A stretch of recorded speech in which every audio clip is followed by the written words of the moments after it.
अस्सलाम वालेकुम। वालेकुम अस्सलाम। शेर मुराद, असांखे उमेद ही नहीं त तव्हां असांजी ओताक ते लड़ी ईंदो। कासिम, असां हिते तव्हांजी महिमानी खाइण न आहियूं आया, कुझु हक़ीक़त मालूम करणी, इन जे लाइ आया। हींअर सभु ॻाल्हियूं ज़ाहिर थी चुकियूं आहिनि। का बि अहिड़ी ॻाल्हि लिकियल नाहे जो तव्हांखे ॿुधायूं न।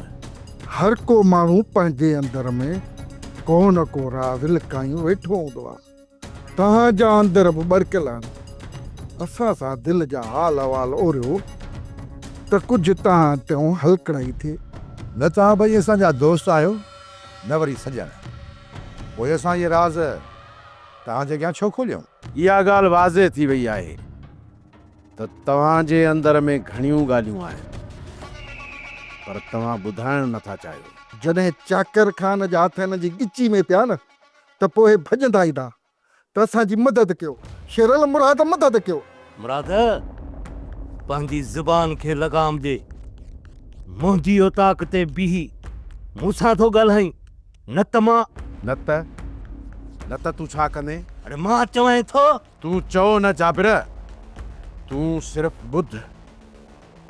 सॼे ॻोठ जो नंढो वॾो चए थो त तोखे सांवल वारनि तुंहिंजे घर में कुटियो, जीअं उठ कुटिजे पतण ते। ॿुधा त इहा ॻाल्हि ग़लति आहे? शेल, हिकु ॻाल्हि कन खोले ॿुधी छॾ।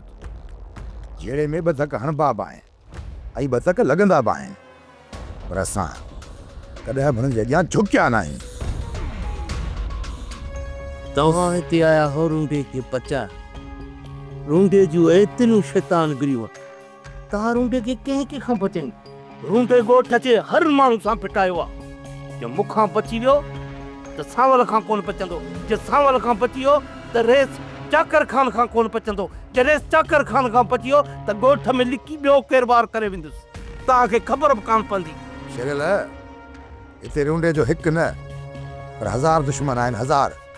फुफड़ रूंडो चए थो त शैतानगिरीअ में तव्हां उन खां गोए खटे विया। मां छा थो चवां, रूंडो छा थो चवे? तव्हां मूंखे छॾे ॾियो। ॻोठ जे कंहिं बि माण्हू खां पुछो, तव्हांखे पाण ई ॿुधाईंदा हुन जी असलियत। भली असां वॾा शैतान हुजूं, पर तव्हां ॿिन्ही खे मदद लाइ कॾहिं बि कोन चवंदासीं।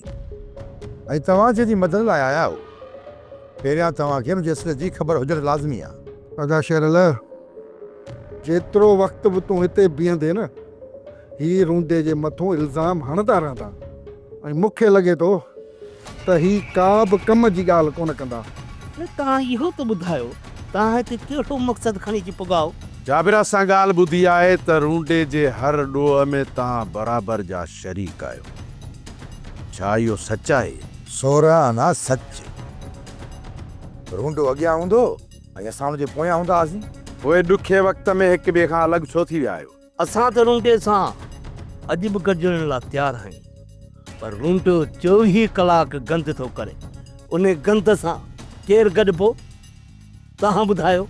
जाबिर, मुंहिंजी ॻाल्हि गौर सां ॿुध। जेकॾहिं दुश्मननि खे मोह ॾियण खां पहिरीं तव्हां ॿिन्हिनि जो ठाह कराइजे, इन में तव्हां राज़ी आहियो?